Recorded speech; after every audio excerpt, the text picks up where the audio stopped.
জামাতে ইসলামী এখন জনগণের সম্পদে পরিণত হয়েছে। জনগণের সম্পদকে এখন জনগণের দুয়ারে আরো বেশি পৌঁছে দেওয়া আমাদের দায়িত্ব। ঢাকার অভিজাত এলাকার নির্বাচন করা আমাদের প্রার্থী, ওই এলাকায় 3টা বড় বস্তি ছিল।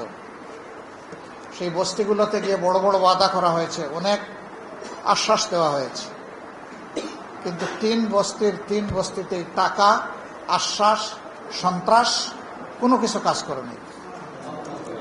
ওই মানুষগুলা বলেছে যে আমরা মানুষ, আমরা পশু নই যে আমরা বিক্রি হয়ে যাব, এবং ফলাফলে তার প্রমাণ বের হয়ে এসেছে। এমনকি বিশেষ বিশেষ জায়গায় যারা চাকরি করেন তাদের জায়গাগুলোতেও অন্য প্রার্থীর সাথে আমাদের ব্যবধান ছিল দ্বিগুণের চেয়ে বেশি। এই বার্তা দিচ্ছে বাংলাদেশ।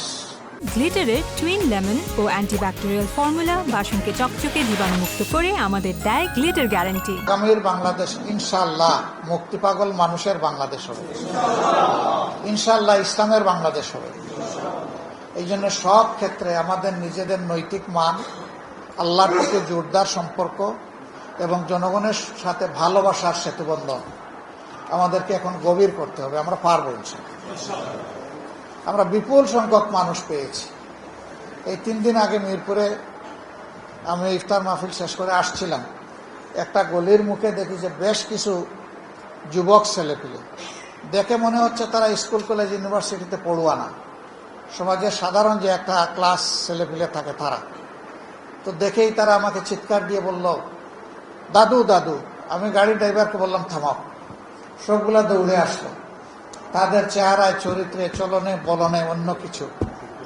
আইসা বলল, আমরা ছিলাম, আমরা আছি, ভয় পাবে না, এগিয়ে যান আপনারা।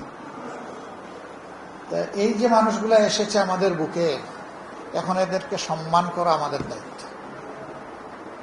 তারা যেন অনুভব করে যে আমরা যেমন এখন জামাত ইসলামের বুকে ঠাঁই পাচ্ছি, বাংলাদেশে এই দলটা যদি দেশ সেবার সুযোগ পায় সরকার গঠনের মধ্য দিয়ে, তাহলে দেশের 18 কোটি মানুষ এদের বুকে জায়গা পাবে।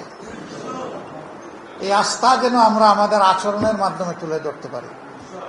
অতএব কুরআন নাজিলের মাস, মক্কা বিজয়ের মাস, বদর যুদ্ধের মাস, এই মাসে আমাদের অঙ্গীকার হোক ইনশাআল্লাহ মানবতার মুক্তির সনদের ভিত্তিতেই আমরা মানবতার লড়াই, মুক্তির লড়াই চালিয়ে যাব ইনশাআল্লাহ। আমরা থামবো না ইনশাআল্লাহ, এবং কেউ আমাদেরকে থামাই দিতে পারবে না। কি হবে, খুব বেশি তো একটা জীবন যাবে। এই জীবন তো যাওয়ার জন্যই এখানে এসেছি। এই ঠিকানা তো আমার আসল ঠিকানা না, এটা আমার নকল ঠিকানা। এখান থেকে তাড়াতাড়ি যেতে চাই আসল ঠিকানায়। সেই ঠিকানায় যাওয়াটা হোক আল্লাহ তাআলা সন্তুষ্টের আলোকে, অন্য কথায় রাজকীয়ভাবে যাওয়া হোক। দুনিয়া পরাজিত হয়ে আল্লাহর কাছে ঘৃণিত হয়ে যেন আমাদের বিদায় না হয়, বরঞ্চ আল্লাহর কাছে ভালোবাসার পাত্র হয়ে যেন আমরা ফিরে যেতে পারি। আর আমাদের মধ্য থেকে আমি সহ যাদেরকে ভালোবাসেন আল্লাহ তাআলা বেশি, তারা যেন শহীদ হয়ে ফিরতে পারে।